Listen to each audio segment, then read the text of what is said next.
Hello Yemuna. Hello Maya. Bienvenue dans mon émission Des livres et des mots. Ça me fait très plaisir de te recevoir ce soir. Ah ben, on ne peut pas plus content que moi. Moi, je suis vraiment ravie. Je découvre en plus. L'accueil est magnifique, le technicien est top.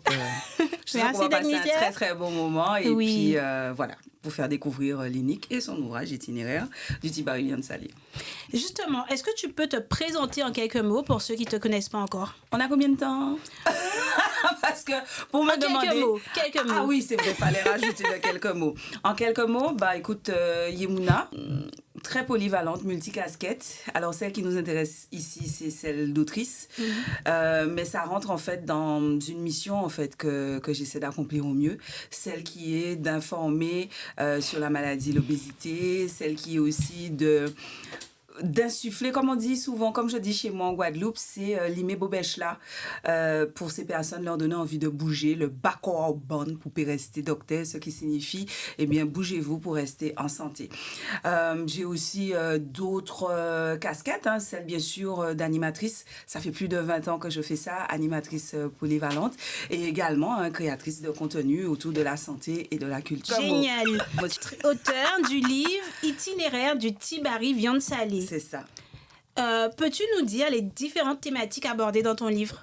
Oula, c'est assez varié. D'accord. Puisqu'il s'agit en fait d'un parcours en fait, hein, en tout cas d'un petit morceau de vie. Le RUC, le rattrapage urgent de corps, c'est là où j'ai fait part de manière publique de mon combat par rapport à la maladie, par rapport à l'obésité. Donc on va aborder des thématiques comme la grossophobie, évidemment parce qu'on est aussi là, tu vois, ce rouge là, c'est l'alerte, c'est pour dénoncer tout cela. Des thématiques de femmes, bien sûr. La maman, on retrouve la maman, on fait les différents aspects de la vie de femme.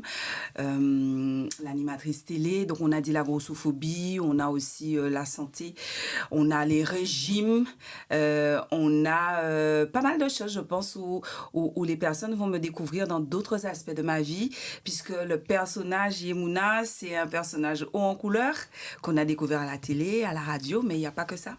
Il y a aussi certains aspects plutôt tristes. En tout cas, c'est ce que celles qui ont déjà lu le livre m'ont fait remonter. Ah, je ne m'attendais pas à ça. À un vrai voyage émotionnel.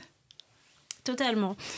Du coup, tu as parlé de la couleur rouge, qui c'est vrai que c'est un peu... Flash. Ah. Au-delà du rouge, ce qui m'a peut-être choquée, c'est le titre. Itinéraire du Tibari Viande Salée. Tu sais, il y a quelques années, quelqu'un m'avait dit, Maya, fais attention. Ok, fin compte TBS. J'ai dit, TBS, c'est quoi? Il dit, un Tibari salaison. En fait, ça m'avait piqué à l'époque. Normal. Et quand j'ai lu le titre, je me suis dit, ouais, ça m'a fait un truc. Wow, c'est violent quand même. Oui, c'est violent. Le rouge, le titre, tout est fait en fait pour piquer, pour alerter, puisque bien sûr, toi, qu'on dit l'autre là, au panitant, divini gros et gros à dépasser. Mais moi, je l'ai été très jeune, donc forcément, ça fait partie des colibés, et puis d'autres que je vais laisser nos auditeurs et nos spectateurs de se remémorer. Mais on va dire qu'on est passé dessus, ça a forgé mon caractère. Mais quand tu arrives à l'âge adulte, parce que quand on t'a dit ça, tu étais adulte déjà, ou tu étais plus jeune. D'accord, oui, parce que au 7e matin, excusez-moi, pardon. En tout cas, par rapport à moi. Ouais. Mais quand on vous sort ça et que vous êtes un adulte, en fait, le livre en fait, a évolué. Ce n'était pas son nom initial, c'était Yemuna de la chenille au papillon. Le livre a été réédité et quand je l'ai réédité, j'ai voulu aller dans une autre direction. Même si le texte reste le même, mais la couverture était importante pour moi parce qu'on passe du bleu au rouge. On voit aussi qu'il y a eu un parcours en 18 ans puisque le premier ouvrage, en fait, l'ouvrage initial est sorti en 2006. Donc, je suis dans notre état d'esprit. Là, on est là pour alerter, nous là pour nous conscientiser. Le premier livre, c'était... Voilà, je voulais juste partager cette histoire-là sans... L'intention n'était pas aussi forte qu'aujourd'hui. Là, tout ce qui est là est intentionnel. Vraiment, ça a été calculé, réfléchi. Et figure-toi que j'ai eu quelqu'un de très connu. C'est ce que je partageais notamment hier, quand j'ai été à la librairie Calypso avec celle qui avait fait le déplacement. Et j'expliquais que j'ai eu la désagréable surprise de découvrir qu'une personnalité connue de Guadeloupe ce que j'appelle entre guillemets un lettré, donc quelqu'un qui est dans le monde de la culture, qui navigue dans les hautes sphères en Guadeloupe, m'avait qualifié de Yémouna, alors je cite, Yémouna, notre tibari viande salée nationale. Ouais, ça pique fort, ça pique très très fort. En plus, c'est quelqu'un pour qui j'ai toujours, puisque bon, je pense pas qu'il ait dit ça mal, en tout cas du moins je l'espère, parce qu'on pas penser qu'on y petit cochon, on pas manger maman pour le blanc aïe, donc du coup, on quand nous espérer, mais ça m'avait fortement blessée.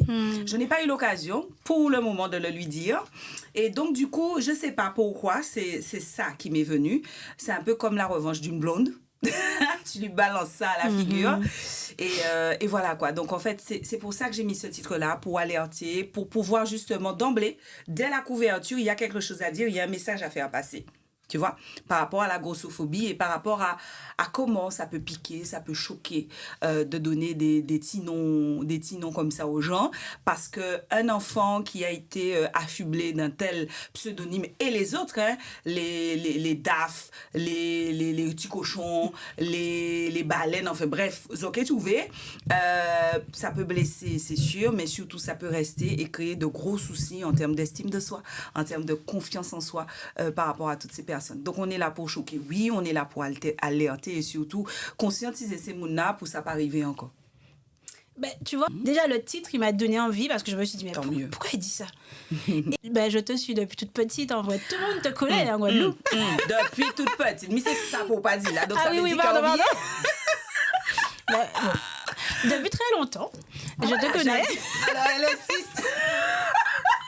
Non, mais il n'y a pas de souci avec ça. Je suis consciente que je suis dans le PAC, donc le paysage audiovisuel guadeloupéen, depuis un petit moment. Ben oui. Donc, les jeunes, ça y est, matin, effectivement, j'étais petite. Tu aurais pu être ma fille, je pense. Enfin, presque. Oui, presque. Et du coup, en fait, moi, je t'ai toujours vue comme une femme pétillante, belle. Je me rappelle, à l'époque, tu faisais des coiffures. J'avais mes cacacabrites, des couleurs. Mais oui, c'est comme ça que j'ai en 2003. Et en fait, tu étais à l'aise, tu étais tellement belle à la télé. Moi, je ressentais une confiance en soi, un charisme. Et quand j'ai découvert ton parcours dans le livre, mais en fait, j'étais en mode... Ça surprend. Je me suis dit, mais non, mais Yémouna qui a vécu tout ça. Eh oui. Et en fait, on ne se rend pas compte de ce que les gens ils peuvent vivre. C'est plutôt seulement qui savent ça est passé. Qui agir au moins, exactement. Le livre a été pour moi de m'exprimer, de montrer une autre facette de ce personnage pétillant ou en couleur, pour rappeler aux gens qu'on ne sait jamais, vous voyez les gens comme ça dans la rue, on vous présente une facette. Tu vois, mais toutes ces choses-là que j'ai exprimées dans le livre, je ne pouvais pas en tout cas l'exprimer en télévision. The show must go on. Ou quand vient en télé, non, pas là pour préparer péripéties. Il m'est arrivé une fois d'arriver à l'antenne, mais avec les yeux. D'ailleurs, j'en parle. Oui, t'en parles dans le livre. Voilà, j'étais en pleine phase de divorce, oui, parce que je suis une femme divorcée. Et c'était dur, quoi. Mais tu dois faire ton job. Tu dois faire ton job. Et heureusement, il y avait des personnes formidables, notamment les maquilleuses. Alors, les maquilleuses, elles savent tout de nos vies, généralement. Un peu comme les coiffeuses. Comme les coiffeuses, voilà. C'est elles qui essuient tes larmes et faire en sorte que ça m'habitait quand même à l'antenne. Et voilà. Donc, c'est vraiment... C'est ça que je trouve formidable avec le livre. On peut vraiment rentrer dans l'intimité des gens, partager des choses. Et puis, justement... Quand tu arrives au moment des dédicaces, c'est extraordinaire comment tu peux partager. Et puis, ça fait écho aussi à des personnes. Donc, vraiment, on va très, très loin. Et j'adore d'ailleurs les dédicaces pour ça. Mais pas la dédicace, tu viens, la personne arrive, elle signe une autographe. C'est pas ça, hein? C'est les super langues nous qu'a fait. D'ailleurs, à Calypso, c'était tout juste génial. On a partagé des moments, mais d'ailleurs, Agnès a dû nous mettre dehors. J'imagine. La pauvre, elle n'en pouvait plus. Mais c'était trop bon. C'était trop bon. Ok. Dans le livre, tu te décris comme une obèse en rémission. Le combat contre l'obésité est derrière toi maintenant? Non, le combat n'est jamais fini. Mais si tu veux, en fait, on a des phases. Au moment où on a décidé... Alors, tu vois, c'est vraiment l'une des caractéristiques de l'obésité. Comme on dit... l'obésité, on n'en guérit pas. On a des phases. Le fameux yo-yo. L'une des caractéristiques de l'obésité, c'est que c'est une maladie chronique. D'accord? Donc, nous pas qu'à guérir. Et c'est une maladie récidivante. Donc, au moment où on a dû rééditer le livre, je parlais de rémission. Même, tu vois, encore dans ma tête, je me disais, ouais, on était dans cette phase-là. Aujourd'hui, je suis plutôt dans une phase de récidive. D'accord. D'ailleurs, quand je vais écrire mon prochain livre, je ne mettrai pas ni rémission ni récidive, je mettrai obèse tout court parce que c'est ça la caractéristique. C'est au moment où tu parles, au moment T, il y a quelque chose qui se passe. Mais tu ne sais pas si dans 2, 3, 4 mois, 1 an, 3 ans, 10 ans, à quel stade où tu seras. Et c'est important de le dire, de comprendre en fait que c'est un combat à vie. En tout cas, à l'heure actuelle, les docteurs, les scientifiques n'ont pas encore trouvé de solution pour pouvoir guérir la maladie. On va traiter les conséquences, on va traiter les comorbidités, on va traiter un certain nombre de choses, mais on ne guérit pas encore de la maladie. Voilà. D'accord. Donc le combat, il continue tous les jours. L'histoire, c'est que c'est quand j'ai commencé à écrire le deuxième, parce que en 18 ans quand même, il y a beaucoup de choses qui se sont passées. La femme que je suis aujourd'hui n'est pas la même qu'en 2006. Et quand j'ai commencé à partager avec mes suiveurs sur mes réseaux sociaux, d'ailleurs, j'espère que vous êtes sur mes réseaux Yemuna Linique, n'est-ce pas, Instagram, Facebook, d'accord? Surtout en story tous les jours, on fait la com, c'est important. C'est important. Eh bien, les suiveuses comme toi qui m'ont pas connue, enfin qui m'ont connue à la télé, et qui n'ont pas, enfin du moins qui m'ont connue, mais je n'étais pas encore sur les réseaux, elles se disent, mais ah bon, tu as fait un livre? Je dis, mais oui. Et c'est comme ça qu'on est venu à vouloir rééditer celui-là. Et j'ai dit, mais oui, mais je suis déjà sur le... Enfin, déjà en 18 ans quand même, il était temps. Déjà à la fin du livre, je me suis dit, mais ça va être comme ça. Bon, enfin, oui. Alors, quand j'ai fait ma dédicace la dernière fois à Calypso, il y a des gens qui disent, ah, mais ça, c'est un livre pour anorexique. C'est-à-dire, il y a un goût d'autre. Ben oui. Pourquoi nous, on gun, mais nous, on veut le reste. Et c'est vrai que j'ai déjà commencé à écrire le deuxième, mais il a fallu rééditer le premier parce que, enfin, le rééditer celui-là parce qu'il n'y en avait plus. D'accord. Et donc, vous inquiétez pas, ça va arriver. Alors, pas tout de suite parce que, on est justement dans une dynamique de sensibilisation. Ce livre-là, c'est vraiment une excuse, en fait, pour rencontrer les gens, pour parler de la maladie, pour échanger. Donc, du coup, dorénavant, je suis vraiment dans cette dynamique-là. Je profite du livre pour parler, pour échanger, pour faire passer des messages, pour casser les idées reçues. Donc, pas tout de suite. Laissez-moi le temps d'écrire parce que j'écris. Et puis, chaque fois que je rencontre le public, il y a une idée, il y a un truc. Donc, je pars, tu vois, j'écris, clac, clac, clac, clac. Donc, ça va venir. Quand Yoka dit, pas chaud. Quand Yoka dit, bon, là, en pied, ou que exactement. Alors, à la 64e page du livre, alors tu dis, écoutez bien, tu dis, rien ne sert d'entreprendre une démarche qui peut s'avérer infructueuse si la racine profonde n'est pas prise en considération. C'est l'aspect psychologique lui-même qui est important. Tu es déjà à la fin du livre, là? Je suis à la fin. Mais j'ai bien aimé cette partie, en fait. C'est une façon de sensibiliser ton lecteur. Absolument. Tout le livre est dans cette démarche de sensibilisation. C'est un partage. Après, chaque monde qui a un morceau là, qui est intéressé là. Donc, ça, c'est une première chose. Mais là, ce que je veux dire, c'est que là, on est en surface. Quand on va tenter de traiter juste le poids ou le volume, on est vraiment en surface. Il faut aller chercher en bas. On n'est pas gros par hasard. Il y a une histoire derrière. Et souvent, les gens vont attaquer l'aspect physique. On va essayer de transformer son physique. Mais en réalité, c'est comme si, là, on va planter un pied-bois, il irait pousser. Souvent, on coupe en surface, il irait pousser. C'est comme un iceberg. Les racines profondes de l'obésité sont en bas. Il y a une histoire. Il faut aller chercher les causes psychologiques, les causes psychiques. Parfois, il y a des traumatismes qui sont profonds. Je te donne un exemple, et c'est pas pour casser l'ambiance, mais c'est vraiment une réalité. Ce sont des chiffres qui sont apparus au niveau de la Ligue contre l'obésité. Ils vous disent que dans 30% des cas, de manière officielle, nous avons beaucoup de femmes qui ont été victimes de violences sexuelles. Des femmes obèses ça ne veut pas dire que toutes les femmes qui sont en situation d'obésité ont été victimes d'agressions sexuelles, mais il y en a beaucoup. Ça, ce sont les chiffres officiels. Mais officieusement, il semblerait qu'on soit à minima 70%. D'ailleurs, on conseille au monde médical dans l'interview de départ, le diagnostic de départ, les échanges qu'ils ont avec cette population-là, et ben de trouver une façon de poser la question adroitement, parce que ça reste personnel, ça reste difficile. Au cas où ça a été le cas, pour pouvoir permettre à ces personnes d'aller dans la racine, d'aller en profondeur par rapport au diagnostic, parce que si, encore une fois, on met ces personnes au régime, on va leur dire, faites du sport, c'est pas ça qui va régler, parce que la cause, elle est autre part. Elle est bien plus profonde que ça. Elle est beaucoup plus profonde, voilà. Merci, Yemuna. Est-ce que tu penses que le livre, c'est le support idéal pour, en tout cas, véhiculer certains messages? Alors, moi, je crois qu'il faut mixer les supports. Aujourd'hui, je suis vraiment dans cette démarche, notamment sur mes réseaux sociaux, par exemple. Je me suis engagée auprès de la communauté à lutter contre les stigmatisations, à informer, à casser les idées reçues. Ça, c'est une forme parce que nous avons une grosse partie de la population aujourd'hui, et c'est pour ça que tu fais des podcasts. On ne peut pas négliger cette porte-là. Mais en allant aussi vers la littérature, c'est aussi une autre possibilité. Après, on a aussi la télé. En fait, aujourd'hui, je crois que plus que jamais, il faut s'emparer de tous les médias possibles et inimaginables pour pouvoir sensibiliser, parce que justement, l'obésité manque de ça.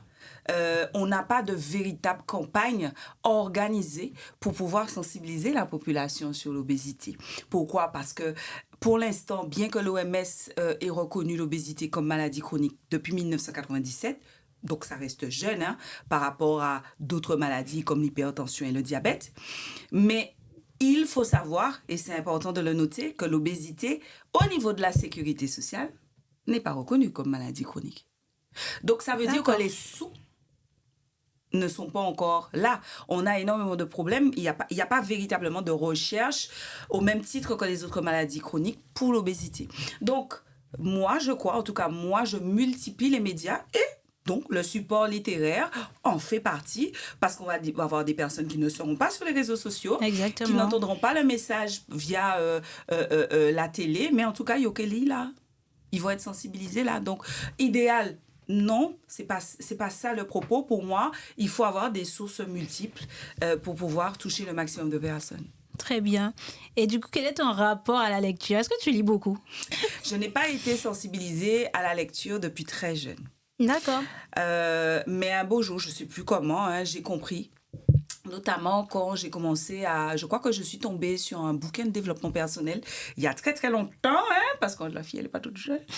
Je crois que ça s'appelait « Les femmes viennent de Vénus et les hommes viennent de Mars ». D'accord. Donc je devais avoir 24-25 ans. Et là, je me suis dit, waouh, regarde des choses que j'ai apprises par le biais de ce livre-là. Et là, je me suis mise à lire. Donc, la première porte d'entrée a été le développement personnel, dans une démarche où j'avais envie de grandir, j'avais envie d'apprendre des choses par rapport à ma vie de couple, puisque là, il y avait ce besoin-là. Donc, mon rapport à la lecture a d'abord été quelque chose pour m'aider à grandir, quelque chose pour m'aider à me construire. Après, j'ai repris aussi des études, parce qu'il faut savoir que j'ai fait pas mal de formations, je me suis professionnalisée en tant qu'adulte. D'ailleurs, je suis moi-même formatrice d'adultes. Donc, du coup, ça a été aussi une source d'apprentissage pour monter en compétences. Donc, ça a été, jusqu'à maintenant, c'est ça, en fait, mon rapport à la lecture. Et il y a une phrase que j'avais entendue et donc du coup je suis devenue une vraie militante pour la lecture. D'ailleurs, je suis très heureuse d'avoir pu en tout cas mettre cette petite graine dans la vie de ma fille. Ma fille, c'est une, comment on peut dire, une livrivore. Je sais pas comment on peut dire ça. Bon, tu as compris. Ouais, en tout cas, une grande lectrice en tout cas. En tout cas, voilà, une livrivore. Mais il a mangé ça. Et j'en suis très contente parce que j'avais entendu une fois, et moi, ça m'avait mis en alerte, je ne sais plus qui avait dit ça. Sous besoin cacher un nègre en bitin, caché à ton livre. Et ça, c'est pas possible. D'accord? Et moi, je partagerai cette phrase qui me poursuit et que je diffuse. Foubap, c'est pour votre, ça c'est nourriture à quoi? Mais livre, c'est pour l'esprit. La nourriture de l'esprit, si on veut grandir, si on veut franchir des caps, si on veut s'ouvrir sur le monde, c'est par là qu'on va passer. Et quand Yoka dit, la parole s'en va. Et l'écriture reste, Mon cher, ouvre le livre. Voilà, tu trouveras. Et quand j'entends des gens me dire, moi, j'aime pas lire. Moi, je lis. Alors, mais ça, on va au livre de temps en temps. d'accord? Parce que tu pourrais bien là trouver une clé pour pouvoir t'emmener quelque part que tu n'imagines même pas. Et quand quelqu'un me dit « Ah ouais, j'aime pas la lecture », je dis « Pour trouver le livre là qu'il faut là. » Exactement. Ou pour C'est vrai. parce que c'est une rencontre. Hein. Moi, j'aime bien aller dans une, pas une bibliothèque, parce que bon, ça, je prends pas le temps de le faire, mais aller dans un FNAC, enfin bref, sans les citer, on côté yoga avant de livre, et je me promène comme ça, à travers les rayons, d'accord? Et boum, je tombe sur un truc. Je me dis, c'est celui-là. Tu vois? C'est celui-là. C'est celui-là qu'il me fallait, parce que tu as des stades de ta vie, et souvent c'est comme ça que ça arrive, hein. Tu envoies à l'univers, tu vois, je t'ai dit, je suis très développement personnel, tu fais une commande, tu as une question, tu as une interrogation, tu as un truc là qui... Eh ben moi je passe là tranquille, boum, ça arrive, hein. Avec un auteur, avec un livre, et voilà. Est-ce que tu as un titre de livre, ou est-ce que tu peux te rappeler d'un livre qui t'a vraiment marqué ou impacté? Alors... Et pourquoi? J'avais adoré ce livre-là parce alors, il y a celui-là, mais il y a encore un autre livre de Maryse Condé. Tu vois, ça me revient. Parce qu'elle se dévoilait énormément dedans. La vie sans phare? Oui! Oh là là! Ah, on est d'accord. Pépite! C'est une pépite. Ouais. Donc, à l'international, on dira Oprah, parce que pareil, en tant qu'animatrice télé, productrice, et puis madame là, hein, elle représente les femmes noires. Donc, j'ai aimé ce livre-là parce que, je sais pas, j'étais à une phase de ma vie où j'avais besoin, en fait, d'être rassurée, tu vois, en tant qu'animatrice. Enfin bref, j'ai trouvé des choses qui me faisaient écho. Pourtant, on n'a pas du tout le même univers. Enfin, du moins, voilà. Et La vie sans phare, parce que j'ai découvert une Maryse Condé qui vraiment se met à nu. Et voilà, j'ai trouvé des choses magnifiques. Le Pointe-à-Pitre d'il y a quelques années. Enfin bref, voilà. Ce sont les deux ouvrages qui me parlent là, tout de suite. Mais en fait, ce que j'ai ressenti en lisant Maryse Condé, en étant étonnée qu'elle ait vécu autant. Exactement. Mais j'ai ressenti en fait ça en te lisant. Je me suis dit, mais Yémouna ne peut pas vivre autant. Autant de choses, c'est pas possible. Et si tu savais, on n'a pas tout mis dans le pochet, tu vas voir. Parce que là, on va vraiment rentrer dans des choses encore plus intimes. Ouais. Parce qu'on peut faire plus intime. Hein. Okay. Là, j'ai pas tout livré. Parce que là, tu as été dans plusieurs facettes. Hein. Oui. Tes relations aux autres, le regard des autres sur toi, les relations avec les autres. On ira encore plus profond parce que je pense que sur cet ouvrage-là, je n'ai pas osé. D'accord. Là, je pense que 18 ans après, il y a encore eu d'autres choses. Et puis, je vais aussi rentrer plus en profondeur, vraiment dans la maladie, parce qu'entre-temps, j'ai fait ma sleeve. D'accord. Donc, la sleeve, chirurgie de l'obésité, on coupe l'estomac, ça devient plus petit. Et en plus de 10 ans, parce que là, c'est ma 11e année de sleeve, j'ai appris tellement de choses sur la maladie que je veux vraiment partager. Et puis là, je suis dans cette démarche de, voilà, nous au combat. Donc là, on va vraiment entrer avec des exemples notamment de grossophobie que j'ai subi à la télévision. Hein, on n'a pas abordé ces choses-là dans le premier tome. Donc, quand dit l'autre là, pas chaud. Pas chaud, marinade. Lui, là, on dit fait. Ok, génial. Alors, du coup, quel conseil donnerais-tu à un parent pour encourager son enfant à lire? Alors, généralement, je ne donne pas de conseils. Tous mes suiveurs savent que je ne fais pas ça. Mais pour moi, c'est comme ce que moi je fais. Je conseille par l'exemple. Donc, si vous êtes Simona Oli, vous-même, il faut encore vous livre de temps en temps. Ça se transmet. Tu veux transmettre... Comment Yemouna fait pour limer Bobèche là, pour vous donner envie de bouger votre corps? Et bien, elle-même, elle bouge. Les mêmes cabacos, elle bonne. Et bien, pareil. Si tu veux que ton enfant lise, ouvre un livre de temps en temps. N'est-ce que ce journal-là? Faut qu'à vrai parce que l'enfant apprend par mimétisme. Ouais. Donc, si tu ne lis jamais, parce que c'est aussi dans cette phase-là que moi, je me suis mise à la lecture. En tout cas, mettez des livres là, même si on n'a pas livre, mais mais là. Bon, cela dit, je lisais pour elle le soir. Ouais. Tu vois, on allait à la bibliothèque parce qu'on laisse à commencer pour ton petit chaise à faire livre là. Donc, j'ai essayé de la basculer sur les bibliothèques. Il dit, moi, ouais, parce que là, t'es qu'à lire les séries, tu sais, les bouquins pour enfants, là, il y a 12, 3, 13, 14 tomes. Donc, il fallait tous les acheter. Donc, je me suis dit, je vais l'emmener à la bibliothèque. Tu parles. Il commençait à dire, non, ils n'ont pas les derniers tomes. Donc, du coup, après, j'ai essayé la tablette. Parce que je me suis dit, oh, c'est moderne et puis c'est moins cher. Non, maman. J'aime sentir. Elle est comme sa maman. Elle a un rapport, tu vois, on est kinesthésique. Comme moi, j'ai vraiment du mal avec tout ce qui est numérique. Je ne prête pas mes livres. Donc, quand vous acheterez Yemouna Itinéraire du Bouti Baribien Salé, vous achetez 2. Comme ça, vous allez garder le vôtre et vous allez offrir à votre copine. Parce que moi, quand j'achète des ouvrages qui m'ont plu, je les achète toujours par 2. D'accord. Parce que si ça m'a plu, ça va forcément plaire à quelqu'un d'autre. Et donc, je vais pouvoir offrir ce livre-là. Donc, ça, c'est comme ça que ça fonctionne. Donc, le meilleur conseil, si je peux me permettre, mettez-vous à la lecture. Merci, Yemouna.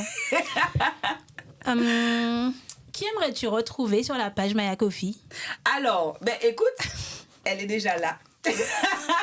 Elle est déjà là, il est déjà là. Parce que c'est sur les premiers qui viendraient comme ça. Parce que mon dernier livre qui est sur ma table de chevet là, c'est Doris. Doris Dumaba? Eh oui, c'est de la littérature érotique. Mais je l'ai déjà reçue. Mais je sais. Donc, quand tu me demandes qu'elle est déjà là, on a déjà Fola, parce que je suis juste fan. Waouh! Présentement, je ne vois pas. Mais ça aurait été les 2 que j'aurais pu, parce que je suis fan. Ah ouais, ok. Le dernier de Doris, c'est Zeste d'audace, que j'ai commencé à lire, d'ailleurs que j'ai ramené dans ma valise. Il y a combien de piments dessus? 2, c'est 2 piments. 2 piments? Ça va? Voilà un genre que j'ai découvert grâce à Doris. Et j'ai assisté à sa présentation à l'Arawa il n'y a pas longtemps, mais c'est juste génial qu'on a passé un moment super. Donc tu vois, il y a pour tous les goûts. Exactement. Tu te mets là le soir, là, tu lis ça tranquille. Ok. Doris Dumaba. On l'adore. Ok, donc du coup, Yemouna, où est-ce qu'on peut suivre ton actualité si les gens veulent acheter ton livre ou te suivre tout simplement? Bien sûr, stay tuned sur Facebook, Instagram, ce sont mes réseaux de prédilection, donc Yemouna Linique. Mais si on veut commander, vous allez sur yemouna.com tout simplement. Et donc, il est arrivé tout partout, assis là, on l'a tête. L'Afrique, je sais que j'ai des suiveuses au Canada qui l'ont commandé, Paris, là où vous voulez, yemouna.com. Et sincèrement, les frais de port ne sont pas exceptionnels parce que c'est un tout petit livre. Parce que j'aime les petits formats, j'aime pas les gros livres. Ça me fatigue, par exemple. Bon, c'est un livre qui est très bien, mais j'ai pas réussi à le finir. Comme Devenir de Michel Obama. De Michel, j'ai pas réussi parce qu'au bout d'un moment, je me perds. Donc, j'aime bien vite et efficace. Le message passe. Donc là, vous pourrez le commander. C'est pas lourd. Et vous pourrez vous profiter. Vraiment un voyage émotionnel. Voilà. Je confirme. Yemouna, le mot de la fin. Merci en pile. Le mot de la fin. Je te laisse. D'accord, bonne pour rester docteur. Merci Yemouna. L'obésité, c'est une maladie. C'est pas un choix.